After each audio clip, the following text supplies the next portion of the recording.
Bienvenue sur Chronique, les séries de podcasts inédits de Mapato. Dans nos podcasts, nous donnons la parole à des patients, des aidants et des soignants. Alimentation, sexualité, travail, gestion du quotidien, prise en charge, nos invités nous partageront leurs expériences, leurs conseils et leurs visions. L'objectif est simple, informer et déstigmatiser la vie avec une pathologie dans un esprit positif et collaboratif. Je suis Florence, j'étais infirmière pendant 15 ans et je suis responsable de l'innovation pour les soignants chez Mapato. Je suis Lorraine, je suis patiente chronique et responsable de l'innovation pour les patients chez Mapato. On vous emmène avec nous à la découverte de ces témoignages qui, on l'espère, pourront vous éclairer et vous accompagner au quotidien. Pour cet épisode, c'est Florence derrière le micro. Aujourd'hui, on accueille sur Chronique Sophie Janvier, diététicienne nutritionniste, pour nous parler alimentation et endométriose. Elle nous expliquera comment une diététicienne peut accompagner et aider les patientes, quel type d'alimentation privilégier et des conseils pour adapter son alimentation au quotidien. Je vous laisse avec notre conversation et je vous souhaite une très belle écoute. Bonjour Sophie, bienvenue sur le podcast Chronique de Mapato. On est ravis de t'accueillir pour cet nouvel épisode. Bonjour, je suis ravie également. Merci beaucoup. Voilà, alors pour commencer, ce que je te propose, c'est de te présenter, de nous raconter un petit peu ton parcours, nous donner ton nom, ton prénom, ta profession et du coup ce que tu fais dans la vie. Alors, je suis Sophie Janvier, je suis diététicienne nutritionniste à Paris, 6 place Saint-Michel. Je consulte également en vidéo sur Doctolib et je suis spécialisée dans l'alimentation anti-inflammatoire, mais aussi l'alimentation à index glycémique bas, le comportement alimentaire. J'ai un DU, diplôme universitaire de nutrition thérapeutique. Je prépare d'ailleurs, je finalise même un programme sur l'alimentation anti-inflammatoire en ligne. Et j'aime bien dire aussi que je suis fille et sœur de chef, ce qui veut dire aussi que pour moi, le plaisir dans l'assiette, ça n'est pas négociable. J'ai d'ailleurs été aussi rédactrice en chef d'un magazine de cuisine. J'ai encore quelques activités journalistiques puisque je tiens une chronique nutrition dans Top Santé tous les mois. Et j'anime aussi des webinaires pour les institutions ou les entreprises sur l'alimentation santé. Ok, super intéressant. Je crois qu'on va pouvoir en savoir pas mal sur l'alimentation et l'endométriose. Justement, donc on sait que l'alimentation, on en entend beaucoup parler, on est de plus en plus sensibilisé, que ça joue quand même un rôle important sur la santé. Est-ce que tu pourrais nous expliquer un peu le lien entre l'alimentation et la maladie chronique ? Alors tu sais Florence, le lien il est aujourd'hui vraiment avéré. Si tu regardes par exemple ce qu'écrit l'INSERM, qui est quand même un institut ô combien sérieux, l'Institut national de la santé et de la recherche médicale, il écrit noir sur blanc que la plupart des maladies chroniques récentes ont un lien avec la nutrition. Alors la nutrition au sens large, c'est-à-dire l'alimentation et l'activité physique. Et en 2017, il y a eu un groupement d'experts scientifiques qui a essayé de classer sur les 25 dernières années quelles étaient les principales causes de mortalité prématurée. Et c'est l'alimentation qui arrive en tête. Donc voilà, on n'a pas vraiment de doute sur la question. On a aujourd'hui beaucoup d'études scientifiques qui montrent que notre régime de type occidental, c'est-à-dire un régime plutôt riche en sucre, en graisses de mauvaise qualité, mais aussi en aliments ultra transformés, en additifs. Tout ça, ça forme quand même un cocktail qui malheureusement favorise les maladies chroniques, notamment parce que ce cocktail va favoriser l'inflammation chronique. D'accord. Concernant l'endométriose, quel peut être le rôle d'une diététicienne sur le suivi du coup des patientes ? Écoute, le rôle d'une diététicienne, c'est déjà justement de sensibiliser à ce lien entre alimentation et santé. Et puis, mais c'est de le faire vraiment avec écoute, avec bienveillance. Moi, je travaille vraiment beaucoup là-dessus. Je fais d'abord un gros bilan sur les habitudes de vie, les habitudes alimentaires évidemment, mais pas seulement, sur le ressenti par rapport à la maladie, sur aussi les liens émotionnels, intimes avec l'alimentation. Parce que l'alimentation, c'est pas seulement des nutriments que tu mets dans ton assiette ou même des aliments, mais c'est vraiment lié à toute une histoire. Donc, la diététicienne, c'est ça aussi, c'est vraiment de recréer toutes ces connexions entre alimentation, effet sur la santé, rythme de vie. et d'essayer finalement de trouver les plus petits changements qui vont permettre le plus gros impact. Moi, c'est ça que j'essaie vraiment de faire.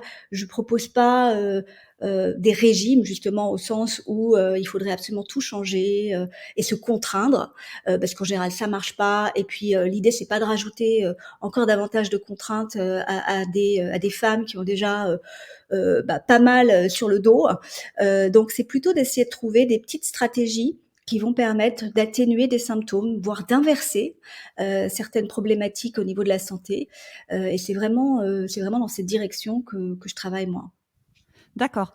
Donc, du coup, il y a un bilan à la première consultation. On déblaye un peu tout l'alimentation au quotidien, les relations, l'histoire de l'alimentation de la patiente.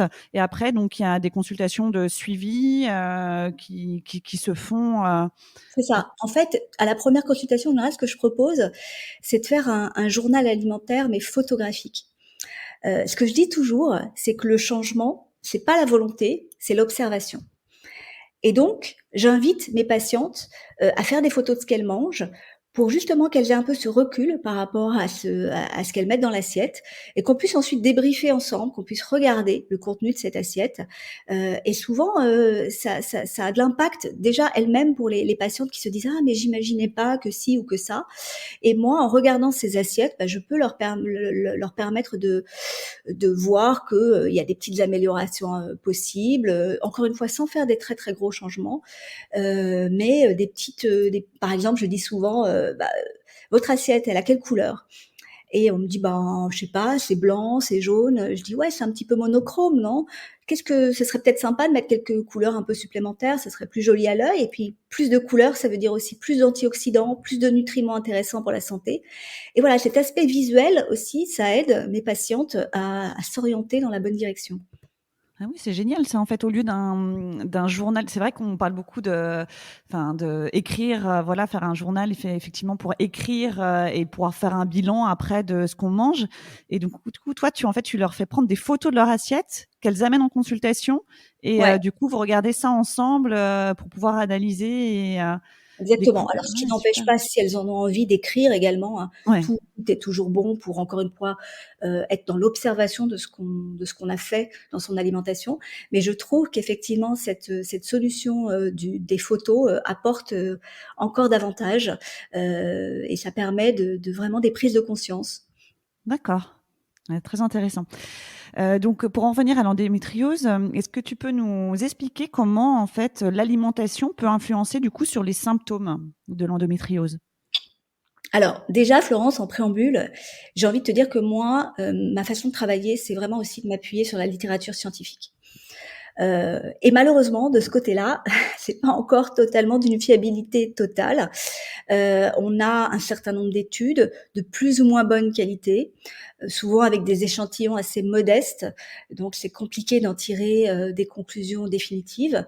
Mais ceci étant dit, on a quand même un certain nombre de faisceaux d'indices et notamment, on peut dire avec, quand même pas mal de certitude qu'une alimentation de type anti-inflammatoire va, être un moyen de favoriser une prévention de l'endométriose, donc d'éviter d'en avoir, mais aussi d'améliorer un certain nombre de symptômes une fois qu'on a de l'endométriose. On a par exemple des études qui montrent que si on favorise des graisses anti-inflammatoires, les fameuses oméga 3, j'imagine que comme tout le monde, tu en as entendu parler, Ouais, ouais, ouais. voilà, donc ces fameux oméga 3, il n'y a aucun doute sur la question. On sait aujourd'hui de manière claire et définitive qu'ils sont anti-inflammatoires, qu'ils favorisent un terrain anti-inflammatoire.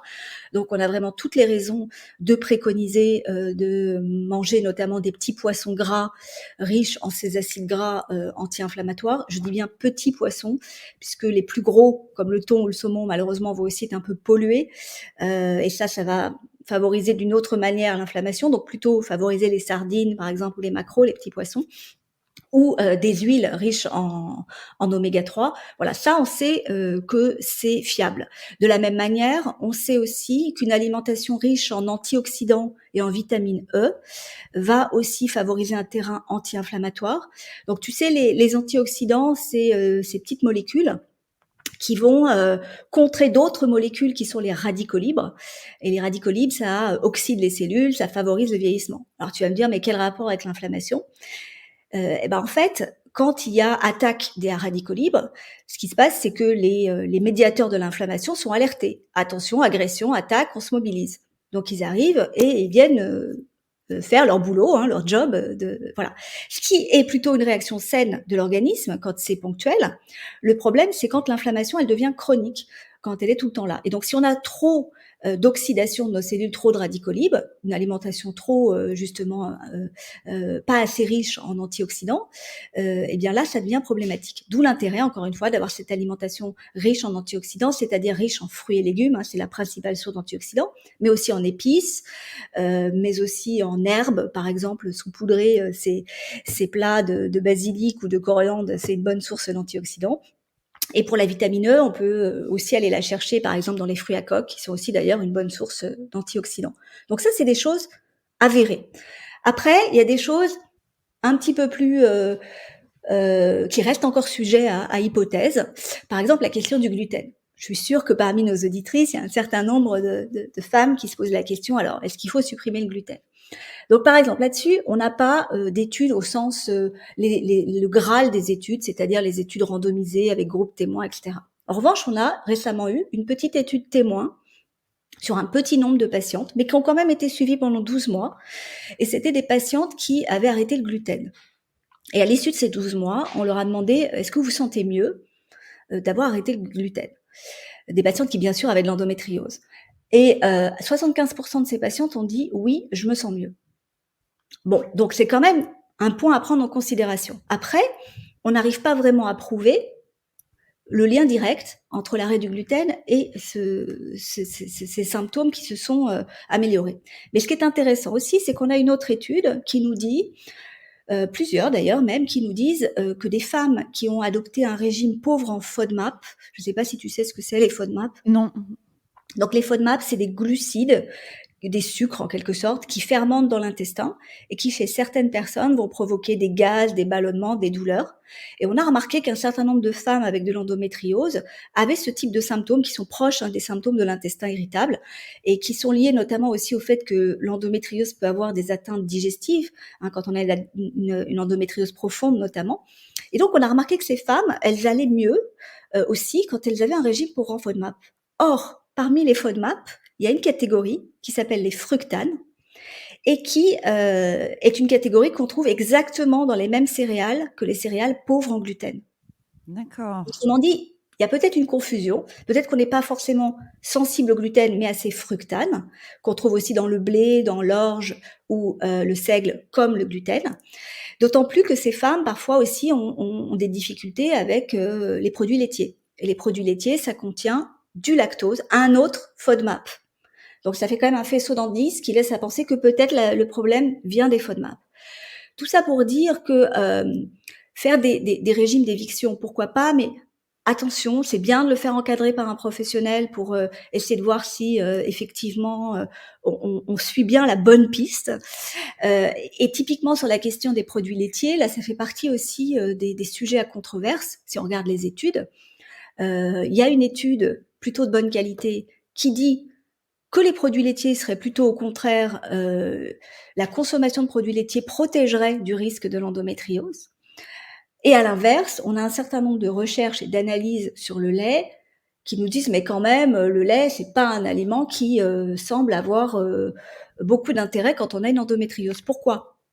Parce que le lait par exemple ça contient des acides gras saturés et des acides gras trans, deux types d'acides gras qui sont pro-inflammatoires. On sait notamment sur les acides gras trans que c'est, alors là aussi il y a des études, que c'est vraiment hyper pro-inflammatoire et que c'est vraiment à éviter quand on a de l'endométriose. Donc ces acides gras trans, on les trouve notamment dans les viennoiseries industrielles ou les biscuits sous l'appellation matière grasse hydrogénée ou partiellement hydrogénée. Donc, quand vous voyez ça sur une étiquette, vigilance, voilà. Or, ces acides gras trans, on en trouve aussi de manière naturelle dans le lait. Donc c'est vrai qu'on peut se dire, c'est pas génial. Par ailleurs, le lait, ça contient aussi des facteurs de croissance, des hormones, notamment des œstrogènes, dont on sait que c'est un peu le carburant des cellules endométriosiques. Donc là aussi, on a envie de se dire, bon, c'est pas idéal. Le lait contient aussi des molécules allergisantes comme la caséine. Alors, elles sont pas allergisantes chez tout le monde, hein, loin de là. Mais il y en a une, notamment la caséine A1, qui peut provoquer des symptômes et favoriser la porosité intestinale. Puis enfin, il y a ce lactose dont on sait qu'il peut être sujet à intolérance. Donc tout ça, c'est pas un faisceau de preuves, mais c'est un faisceau de composition du lait qui laisse à penser que c'est pas forcément l'aliment idéal quand on a de l'endométriose. Mais néanmoins, c'est pas prouvé scientifiquement. Encore une fois, on n'a pas d'études qui nous disent le lait c'est mauvais pour l'endométriose. Donc tu vas me dire qu'est-ce qu'on fait? Alors déjà, ce que je peux, retenir là de ce que tu nous dis, c'est qu'effectivement on voit, carrément, l'intérêt d'être accompagné par un professionnel de santé parce que c'est hyper complexe, quoi. C'est hyper complexe, du coup là, donc on a parlé, des aliments riches en oméga 3, le gluten, les antioxydants, les FODMAP, donc enfin ouais, ça mérite, vraiment, approfondissement, étude, de se renseigner, d'être au fait des dernières études scientifiques qui, j'imagine, du coup, évoluent beaucoup, voilà, qui peut-être éventuellement, comme tu disais, se contredisent. Donc, déjà, on voit vraiment l'intérêt d'être suivi par une diététicienne. Et effectivement, on a envie de dire, bah oui, qu'est-ce qu'on fait? Et puis j'imagine que, bah, comme tout, ce qui concerne le domaine de la santé, c'est, d'avoir des prises en charge très individualisées parce j'imagine qu'on réagit pas tous pareil, même, avec la même maladie, il y a autant de femmes que d'endométriose. Donc, du coup, c'est, peut-être de faire des essais, j'imagine, Exactement, tu as complètement raison. Je pense qu'il faut pas se lancer tête baissée dans un régime d'éviction comme ça. On peut faire quelques tests sur quelques jours, idéalement encore une fois encadrés, et voir un petit peu comment ça répond. Mais voilà, ces tests, c'est pareil, il faut les faire d'une manière qui permette d'avoir un diagnostic. Donc voilà, si tu sais pas que un certain nombre de produits industriels contiennent mine de rien du gluten ou des fructanes, ou si tu sais pas que bah, le fromage, par exemple, ça contient plus de lactose parce que les ferments lactiques ont prédigéré le lactose. Bon, bref, si tu as pas toutes ces connaissances-là, tu vas pas forcément faire le bon diagnostic parce que tu vas pas forcément faire les bons tests. Donc, c'est pour ça, effectivement, que c'est intéressant. Donc, pour revenir sur la question des produits laitiers, par exemple, moi, j'ai envie de dire que si vous avez envie de supprimer le lait pour voir ce que ça donne, pourquoi pas? Ça peut être une bonne idée de voir ce que ça donne.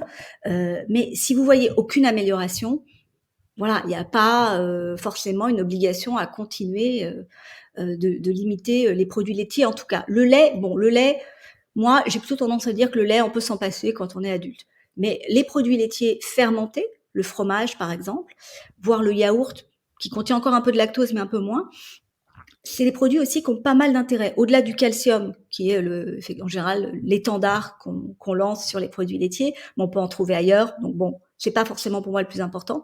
Mais dans les fromages, tu as notamment des probiotiques, c'est-à-dire des bactéries vivantes qui vont être favorables à ton microbiote. Et là aussi, on sait à quel point avoir une flore intestinale en bonne santé, c'est aussi un bouclier contre l'inflammation. Donc voilà, il faut faire la balance coût-bénéfice.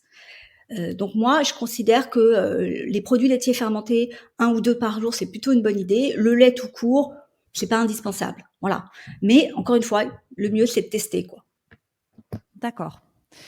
Donc du coup, tu as parlé, de l'alimentation donc anti-inflammatoire en nous expliquant un petit peu le mécanisme, comment ça va agir. Est-ce que tu peux, nous préciser un petit peu plus, nous expliquer, ce qui se passe, du coup dans notre corps, comment cette, alimentation-là va pouvoir, aider à lutter du coup contre l'inflammation?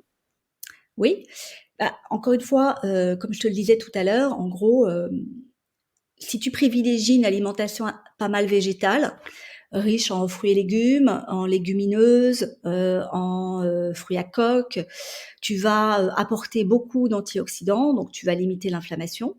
Tu vas aussi apporter beaucoup de fibres, notamment aussi si tu prends des céréales complètes.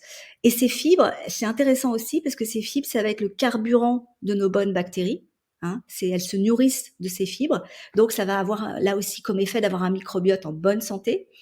Ce microbiote en bonne santé va faire que les bonnes bactéries vont être en capacité de lutter contre les mauvaises, donc de limiter aussi de l'inflammation.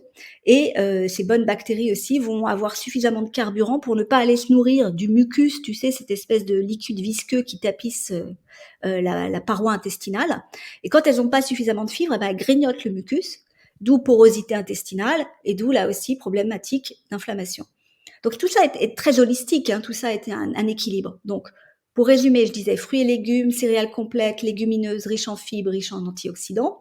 Après, privilégier les bons acides gras, donc plutôt des graisses végétales, à la fois des graisses végétales de type huile d'olive, parce que c'est très riche en antioxydants. Problème de l'huile d'olive, c'est que ça ne contient pas d'oméga 3, donc c'est bien d'y associer des huiles riches en oméga 3, comme l'huile de colza, de lin, de noix. Et puis des petits poissons gras qui vont être eux aussi riches en oméga 3. Tu peux aussi aller chercher des aliments lacto-fermentés, donc naturellement riches en probiotiques, comme le yaourt, si on supporte un peu le lait, mais aussi le kéfir, les boissons fermentées type kombucha, ou les légumes fermentés qu'on peut trouver ou fabriquer soi-même, qui vont apporter aussi des bonnes bactéries. Et sachez aussi que ce qui est intéressant, c'est par exemple le pain au levain naturel. Le pain qui a été fabriqué avec du levain, pas avec de la levure. Là aussi, ça va apporter des bons probiotiques, ça va nourrir favorablement le microbiote. Et souvent aussi, on remarque que pour les gens hypersensibles au gluten ou au fructane, ça passe plutôt pas mal le pain au levain naturel, parce que là aussi, les ferments ont prédigéré une partie du gluten ou des fructanes. Donc, c'est plutôt ce que je favoriserais comme alimentation. Et à l'inverse, limiter les produits industriels, les produits trop riches en sucre, en graisses trans, hein, les fameux acides gras hyper pro-inflammatoires. Et puis, on va dire prudence sur la viande rouge. Ça ne veut pas dire qu'il faut la bannir totalement, mais on en mange avec modération, une fois par semaine par exemple. Et le lait, on peut en boire, mais pas trop, quoi. Voilà. D'accord.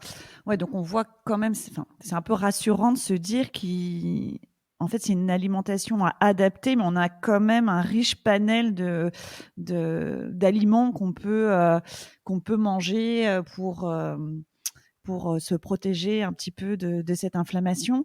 Et j'ai juste une question, le pain au levain naturel, il faut le fabriquer soi-même ou ça se trouve en boulangerie ou... Non, ça se trouve dans les bonnes boulangeries artisanales. Alors D'accord. c'est pas toujours indiqué par le boulanger, c'est dommage d'ailleurs. Donc le mieux, c'est de lui demander, vous le faites avec quoi votre pain? Avec de la levure ou avec du levain naturel? Parfois d'ailleurs, dans la même boulangerie, tu peux avoir des pains avec de la levure et des pains avec du levain naturel. Par contre, ce qui est certain, c'est que tous les pains que tu vas acheter au supermarché, ils seront faits avec de la levure. D'accord. Voilà. Les gens Donc bannissent les supermarchés. voilà, donc effectivement, là, c'est pas l'idéal. Mais maintenant, de plus en plus de boulangeries artisanales font ce pain au levain naturel. Donc, c'est plutôt intéressant d'aller aussi vers ça. D'accord. Donc du coup, une alimentation à adapter, donc voilà, j'imagine c'est tout un apprentissage, du coup, on va pouvoir bénéficier quelque sorte d'une éducation thérapeutique, du coup, en venant voir une diététicienne, et puis, donc du coup qui peut être adaptée à la maison. Est-ce que tu aurais par contre des conseils pour gérer ça quand on mange à l'extérieur, pour les dîners en famille, les dîners, chez des amis ou au restaurant, pour justement pas s'isoler à cause de ce qui peut paraître quand même comme des contraintes pour l'extérieur de la maison? Alors, tu sais, moi, je dis souvent que le mieux est l'ennemi du bien. Donc, qu'est-ce que je veux dire par là? Je veux dire, il faut pas non plus être jusqu'au-boutiste. Et tu as raison, il faut pouvoir garder une vie sociale, pouvoir ne pas ajouter des contraintes inutiles. Donc, en fait, dans ces cas-là, moi, j'ai 2 options en quelque sorte à proposer. Première option, tu as remarqué qu'effectivement, quand tu manges un peu plus inflammatoire, c'est pas l'idéal, tu as éventuellement un peu de symptômes, et cetera. Mais c'est gérable.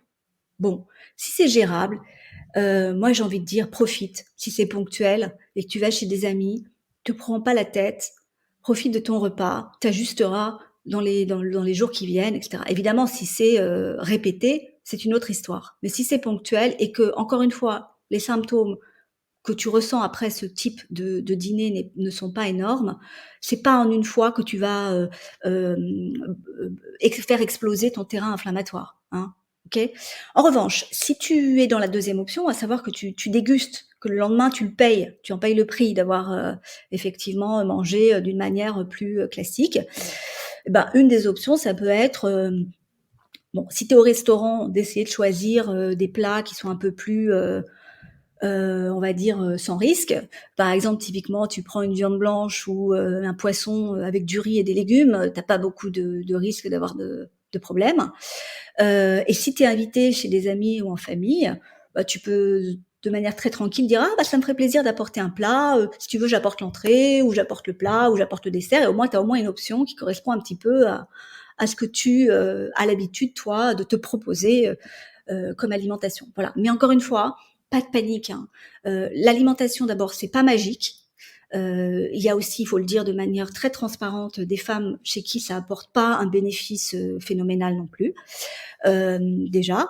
Et c'est pas parce qu'on aura mangé une fois de temps en temps un bon burger ou je ne sais quoi, un bon brownie au chocolat, que, on va avoir, ruiné, ses capacités à, prendre soin de soi, quoi. Voilà, faut savoir raison garder, quoi. Ça, c'est très agréable à entendre.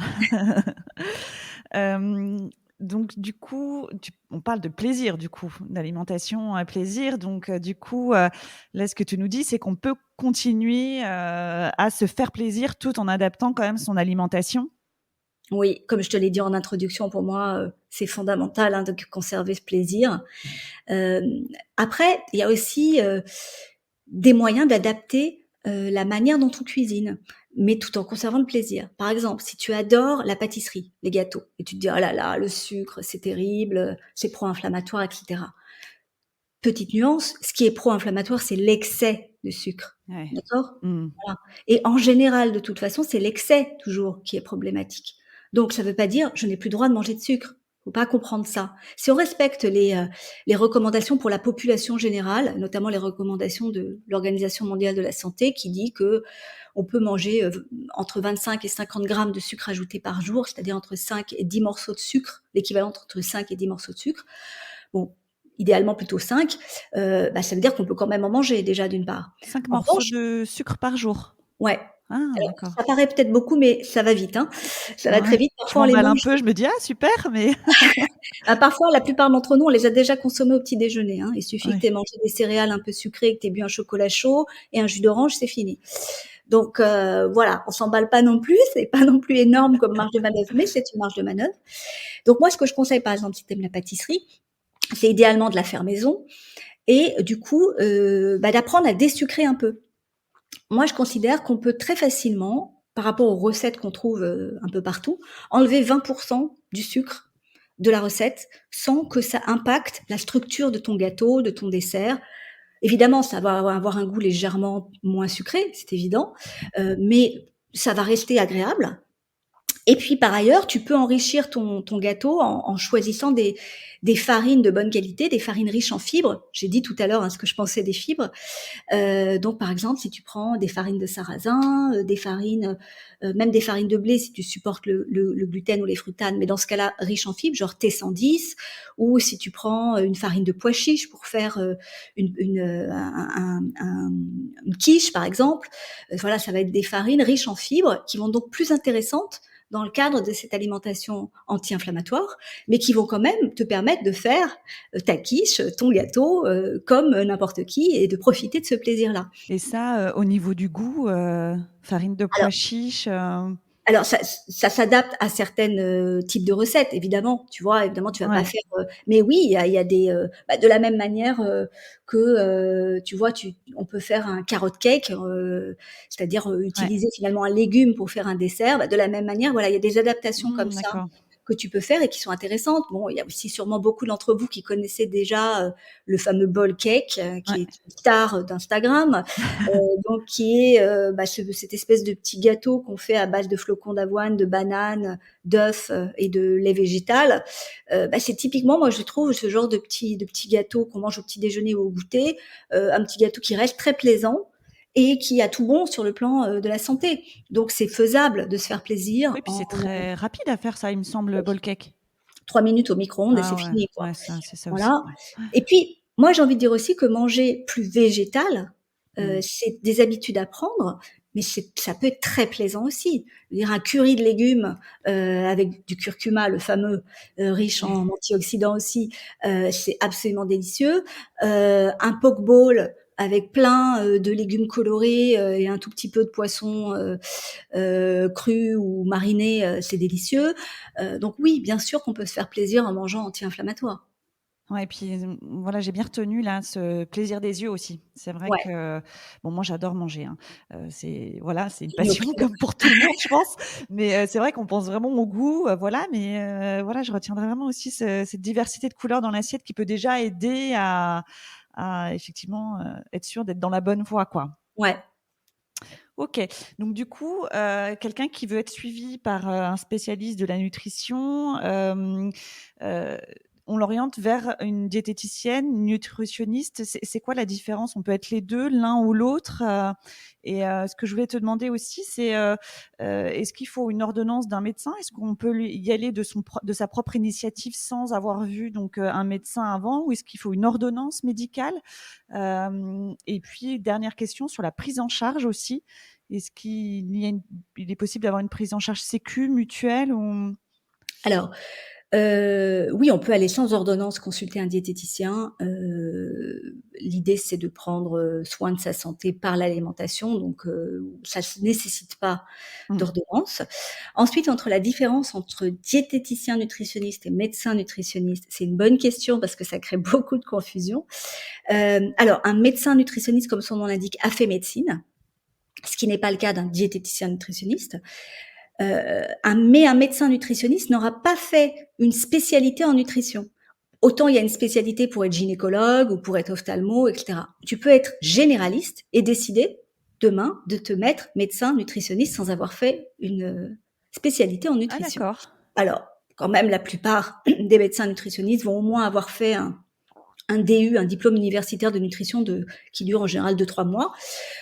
Mais si tu veux, l'avantage du médecin nutritionniste, c'est que c'est clair que sur le plan anatomique, physiopathologie, évidemment, c'est le must. Voilà, il connaît parfaitement ça, il a étudié ça pendant des années. Je pense que sur le plan strictement de la nutrition, le diététicien nutritionniste est plus technicien sur la manière de traiter l'alimentation stricto sensu. Voilà. Maintenant, les deux sont intéressants dès lors qu'ils sont spécialisés sur l'endométriose, qui connaissent bien l'alimentation anti-inflammatoire, et puis que vous avez un bon contact avec eux. Parce que ça, c'est fondamental, la relation qu'on a avec le soignant. Voilà, si on est appelé à le voir à plusieurs reprises et à s'ouvrir avec ce professionnel de santé, il faut que cette relation de confiance soit forte.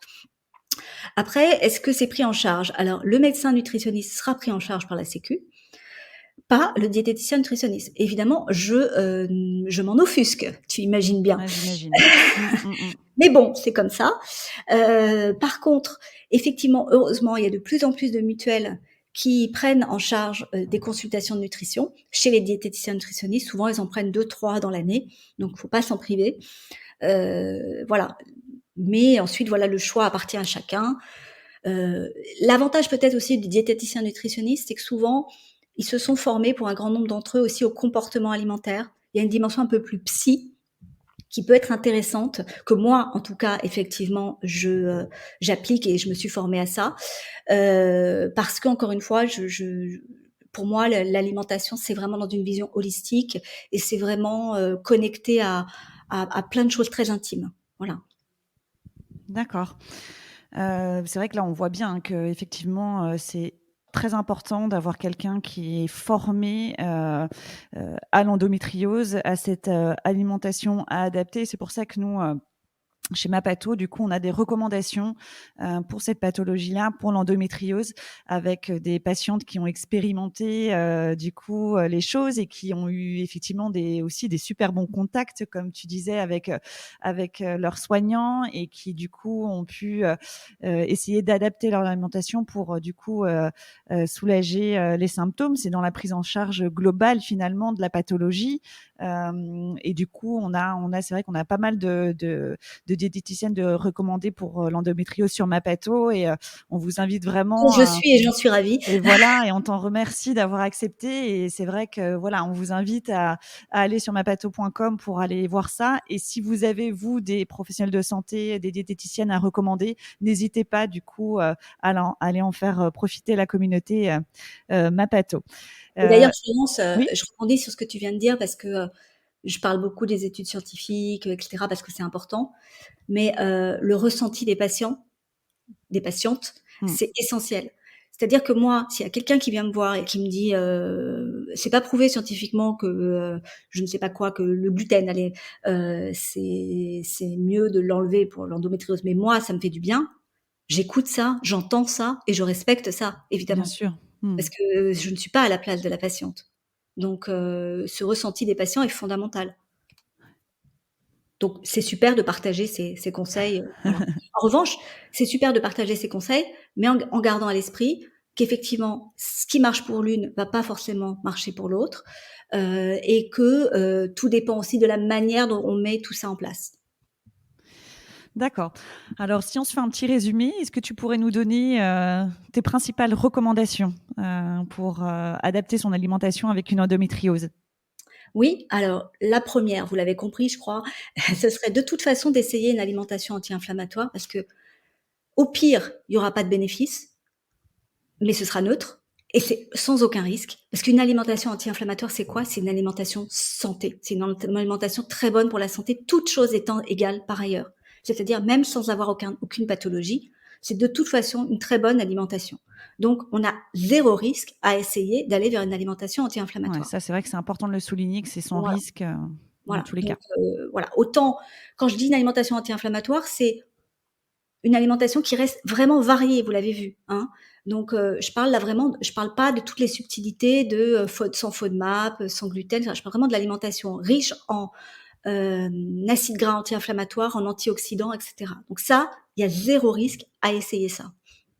Ensuite, heu, la deuxième recommandation que je ferais, c'est autant que possible limiter les produits industriels, en particulier les produits dits ultra transformés, c'est-à-dire ces produits, qui sont en fait composés d'ingrédients qu'on a mixés, réduits en poudre, en sirop, et cetera et qui ont perdu finalement la plupart de leur qualité nutritionnelle et qui ne deviennent que, juste des goûts qu'on assemble ensemble, et qui n'ont pas vraiment d'intérêt pour la santé, voire au contraire qui sont problématiques parce qu'ils vont être enrichis en acides gras trans, en sucre, en additifs, voire en perturbateurs endocriniens, en pesticides s'ils sont pas bio.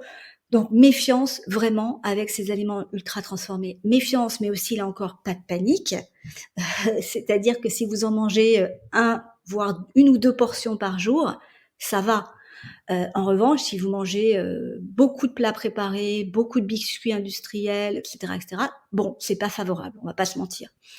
Ouais, donc on essaye de Bon, cuisiner nous-mêmes quand même dans la mesure du possible et d'utiliser en fait les matières premières pour nous les assembler pour essayer de se faire un petit plat sympa, quoi. exactement. Après, mon troisième conseil, c'est de rester modéré dans la consommation de viande rouge, de charcuterie et de produits contenant des graisses d'origine animale, sauf les graisses des poissons gras. L'idée, c'est pas forcément de devenir végétarien, plutôt flexitarien, comme on dit aujourd'hui, c'est-à-dire un petit peu de produits d'origine animale, mais pas trop. Voilà, mais on peut en manger de temps en temps, voilà. Là aussi, encore une fois, on n'est pas obligé de tomber dans un extrémisme. Mais c'est vrai que les graisses de la viande rouge, et cetera, sont plutôt pro-inflammatoires, et cetera. Mon quatrième conseil, c'est une chose qu'on n'a pas tellement évoquée jusqu'à maintenant, mais c'est aussi, d'adapter les modes de cuisson, quand on peut. Parce qu'il y a des modes de cuisson plus inflammatoires que d'autres, notamment les cuissons à haute température. les cuissons au barbecue en particulier, mais pas que, au four par exemple à haute température, ou grillé à haute température, ça va dégager un certain nombre de composés reconnus toxiques pour tout le monde, mais encore plus problématiques pour les femmes qui ont de l'endométriose parce que inflammatoire. Ces composés, ça va être, alors les termes sont techniques, mais notamment de l'acrylamide ou des produits de glycation avancée. Et c'est par exemple le cas des céréales qui ont été dorées au four ou des chips ou des choses comme ça à haute température. Donc là aussi, c'est pas parce qu'on en mange un tout petit peu de temps en temps que c'est problématique, mais si on en mange régulièrement, trop souvent, oui, ça favorise un terrain inflammatoire. Et chez soi, l'idée, c'est effectivement de plutôt privilégier des cuissons à température douce. Bon, il y a évidemment la vapeur, mais pas seulement. On peut cuire à l'étouffée, on peut cuire au bain-marie. Voilà, toutes ces cuissons qui vont en papillote, toutes ces cuissons qui vont privilégier des températures douces vont favoriser, ou plutôt vont empêcher le développement de ces molécules inflammatoires. Et puis, dernier conseil, pour tout ce qui est régime d'exclusion, on l'a déjà dit, mais je préfère le répéter, gluten, produits laitiers ou que sais-je encore, peut-être vous avez entendu parler des lectines aussi, c'est la dernière petite mode aux États-Unis. Bon, on va pas en parler là maintenant parce que ça complexifierait le sujet, mais je vous invite à vous faire accompagner si vous avez envie d'essayer d'enlever un certain nombre de ces choses. Aussi, si vous avez remarqué des symptômes avec le lactose ou les fructanes et que vous vous dites peut-être une alimentation pauvre en FODMAP serait intéressante, et effectivement, ça donne des bons résultats chez un certain nombre de personnes, mais ça doit être très bien conduit. Parce qu'encore une fois, le problème de ces régimes d'exclusion, c'est qu'on peut appauvrir son microbiote, avoir des carences nutritionnelles, avoir une vie sociale totalement amoindrie parce que on pense plus qu'à ça, on pense plus qu'à avoir une alimentation complètement dans les clous et donc on n'ose plus sortir, etc. Et tout ça, c'est évidemment pas favorable. Donc voilà, vigilance avec ce type de solution. On ne les exclut pas d'emblée, mais on essaye de faire ça de la manière la plus raisonnable possible. D'accord. Donc, du coup, on privilégie une alimentation anti-inflammatoire. On essaie de cuisiner maison dans la mesure du possible. On reste flexitarien. C'est pas mal, ça, ce terme-là, je connaissais pas. C'est un terme qui me plaît bien. On privilégie les cuissons, donc basse température ou température douce. Et on est accompagné d'un professionnel de santé pour tout régime d'exclusion. Ouais. D'accord. Ça Okay. me paraît bien résumé. Merci Florence. Et du coup, j'en profite pour dire que sur ton compte Instagram, c'est super intéressant parce que tu proposes souvent des tips comme ça et des recettes. Donc, n'hésitez pas à aller faire un tour sur le compte Instagram de Sophie. Il y a un nom, c'est Sophie Janvier. Sophie Janvier, nutritionniste. Voilà, Sophie Janvier, nutritionniste. Vous trouverez déjà des petits conseils. Et puis, bientôt, donc on communiquera sur la sortie de ton programme d'accompagnement qui se fera du coup en digital, c'est ça, 100% digital? Oui, c'est ça. Alors, vous pouvez déjà avoir un tout petit début d'explication sur mon site internet et laisser vos coordonnées si ça vous intéresse d'être contacté. Ah, d'accord. Pour en savoir plus quand il va sortir. Eh ben, voilà. Merci beaucoup. Ok. Alors, on termine toujours ce podcast par une question. On parle beaucoup de chez Mapato de l'expérience patient réussie. Selon toi, quelles seraient les clés pour qu'une patiente justement soit satisfaite de son expérience avec son soignant ou sa soignante? Pour moi, c'est une question de ce que j'appelle d'accordage, en gros. L'idée, c'est que on ait réussi à parler le même langage, ou plutôt non, pas le même langage, mais un langage commun. Un langage qui fait que on est en capacité de se comprendre, que moi, en tant que soignant, j'ai bien compris les besoins, j'ai bien compris les attentes, que le patient sente qu'il est entendu, qu'il est cru. Et c'est fondamental dans l'endométriose. On sait à quel point il y a eu, heureusement beaucoup moins maintenant, la parole des femmes qui a été mise en doute, et du coup de l'errance diagnostique. Donc voilà, cet accordage, c'est-à-dire moi je fais confiance et on me fait confiance aussi, et j'écoute beaucoup, je prends du temps pour cerner tous les détails finalement de ce que représente cette maladie au quotidien pour ma patiente, et donc de comment on va pouvoir trouver des solutions qui soient les plus adaptées. On est vraiment dans le sur-mesure. Je pense qu'une patiente est déjà satisfaite quand elle sent qu'on a essayé de tout faire pour l'épauler. Après, je suis pas magicienne, j'ai pas de baguette magique, donc ça veut dire que j'ai un arsenal de propositions et j'essaie de trouver les propositions qui vont être les plus adéquates par rapport à ce que je sais, encore une fois, de ce que j'ai compris, de ce que j'ai entendu de l'histoire de la patiente. Et voilà, et on teste et on cherche les solutions les plus adaptées pour que ça fonctionne le mieux possible. Pour moi, c'est ça, c'est vraiment une histoire d'accordage. Ouais. On est complètement raccord avec Mapato, de donner la parole effectivement aux patients et de s'adapter à chacune d'entre nous. Le podcast se termine. Sophie, un grand merci pour ta disponibilité, d'avoir pris ton temps pour nous expliquer vraiment ce sujet qui est, je trouve, passionnant, qui est vraiment intéressant et qui vraiment fait partie du quotidien de nous tous et là particulièrement des patientes atteintes d'endométriose. Oui, d'ailleurs, tu vois, c'est intéressant ce que tu viens de dire parce que en fait, ce qui souvent est intéressant avec l'alimentation, c'est que c'est finalement un des rares paramètres avec l'activité physique sur lequel on a vraiment prise.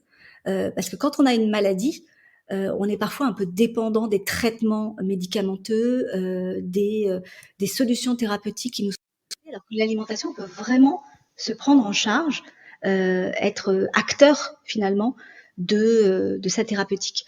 Même si, encore une fois, je préfère vraiment le redire, il ne faut pas non plus attendre, ça ne va pas soigner l'endométriose, on est bien d'accord. Ça va permettre d'accompagner au mieux les symptômes et d'avoir une qualité de vie meilleure. Et c'est déjà un point intéressant et peut-être aussi de ralentir l'évolution de l'endométriose. Oui, voilà, c'est un outil parmi tant d'autres pour pouvoir agir sur la maladie. Et puis bon, on mange quand même 3 fois par jour, donc c'est quand même, ça fait vraiment partie de notre vie, quoi. Donc exactement. Voilà. Eh ben écoute, merci Sophie. Merci. On vous retrouve très bientôt pour un prochain épisode. En tout cas, je te souhaite une bonne fin de journée et à vous tous et à toi. Merci, bonne journée à tous. Au revoir. Au revoir. Merci beaucoup à vous d'avoir écouté cet épisode. Vous ne faites pas encore partie de la communauté Mapato ? Rien de plus simple pour la rejoindre. Rendez-vous sur mapato.com ou bien téléchargez notre application gratuitement sur Apple Store ou Play Store. C'est pratique, rapide et gratuit, alors vous n'avez plus qu'à foncer. Vous pourrez y retrouver des informations ou des professionnels de santé recommandés par d'autres patients pour toute pathologie chronique comme l'endométriose. Partagez également votre expérience en recommandant des soignants ou des ressources qui vous ont aidé pour votre pathologie. Pour soutenir le podcast Chronique, laissez 5 étoiles sur Apple Podcast et un joli commentaire sur votre plateforme de podcast préférée. Un grand merci à vous et à la semaine prochaine pour un nouvel épisode.